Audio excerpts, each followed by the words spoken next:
चुकीला माफ़ी नहीं, मराठी कहावत है। माना है गलती के लिए माफ़ी बिल्कुल नहीं है। गलती छोटी हो तो माफ़ करना अच्छा है, लेकिन ऐसी गलती कि जिससे सारे समाज को शर्मिंदा होना पड़े, उसे गलती नहीं जुर्म कहते हैं। और ऐसा ही एक जुर्म का वीडियो सोशल मीडिया पर पिछले दिनों खूब चला है। वो वीडियो क्या है, देख लीजिए।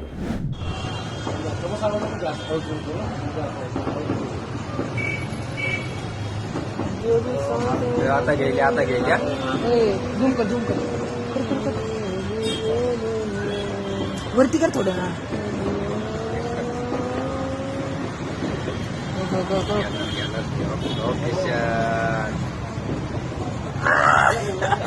आलं ना भाऊ.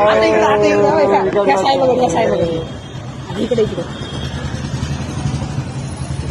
तो इस वीडियो में आपने देखा कि एक ट्रैफिक कांस्टेबल महिला ने रिश्वत लेने का एक नया ट्रेंड सेट किया है। आपने टेबल के नीचे से रिश्वत लेते सुना था, लेकिन भरे बाजार में जब टेबल ना हो तो जाहिर है कुछ ना कुछ तो तरकीब आजमानी ही पड़ेगी।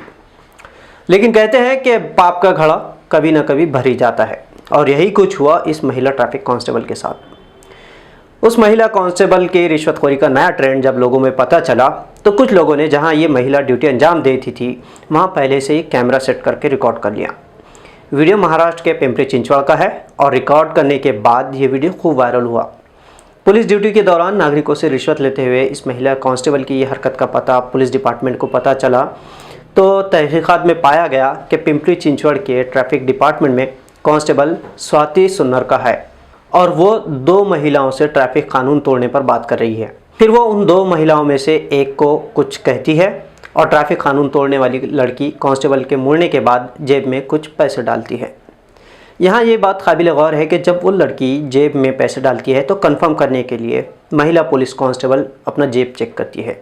यहाँ एक बात समझ लेनी चाहिए कि अगर कोई गलती अनजाने में हो तो उसे गलती ही कहा जाएगा, लेकिन जानबूझकर जो गलती की जाए वो जुर्म की कैटेगरी में आता है। और जिस पुलिस का काम ही कानून पर अमल करवाना हो, वो अगर इस तरह की हरकत करे तो जनता का भरोसा कैसे कायम रहे। इस मामले की जानकारी मिलने पर पिंपरी चिंचवड़ पुलिस विभाग ने फौरी डिपार्टमेंटल इंक्वायरी का हुक्म दिया। इसमें एसीपी की रिपोर्ट में पाया गया कि महिला कांस्टेबल ने रिश्वत ली है। उस पर डीसीपी ट्रैफिक ब्रांच ने उस महिला कांस्टेबल को फौरन सस्पेंड कर दिया। साथ ही जिस जगह ये रिश्वत ली गई थी उस वक्त उस चौक पर ड्यूटी अंजाम दे रहे दूसरे पुलिसकर्मियों की भी जाँच के आदेश दे दिए हैं। अब जब हम बात रिश्वतखोरी की कर रहे हैं तो क्यों ना भारत में करप्शन की हो। ट्रांसपेरेंसी इंटरनेशनल ने नवंबर में कहा था कि भारत रिश्वतखोरी के मामले में एशिया में सबसे टॉप पर है, और इसी ऑर्गेनाइजेशन के जनवरी 2020 में अपने एक रिसर्च में कहा गया था कि ग्लोबल लेवल पर 180 देशों के सर्वे में भारत की रैंकिंग 2 नंबर से गिरकर 80 नंबर पर आ चुकी है। यानी भारत में रिश्वतखोरी बढ़ रही है। भारत में अगर आपके पास पैसा है तो आप सब कुछ खरीद सकते हैं।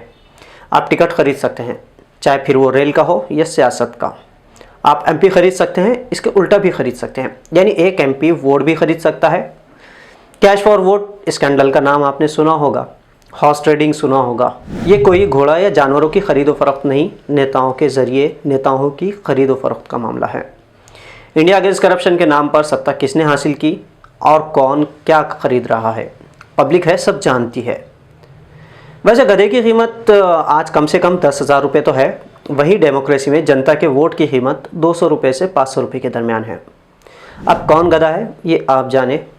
वैसे भी गधे के अच्छे दिन आए हुए हैं, क्योंकि हाथरस में एक हिंदू युवानी नेता के फैक्ट्री में गधे की लीद और केमिकल से खाने का मसाला तैयार किया जा रहा था। जाहिर है बग़ैर रिश्वत के यानी करप्शन के या बग़ैर किसी बड़े नेता या अफसर के हाथ उस मसाले में रंगे हुए होने के कोई आदमी या कोई नेता इतनी जुर्रत नहीं कर सकता।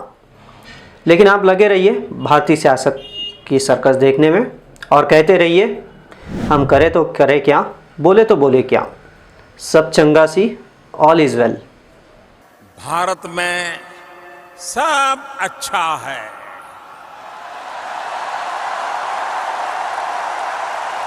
सब चंगा सी।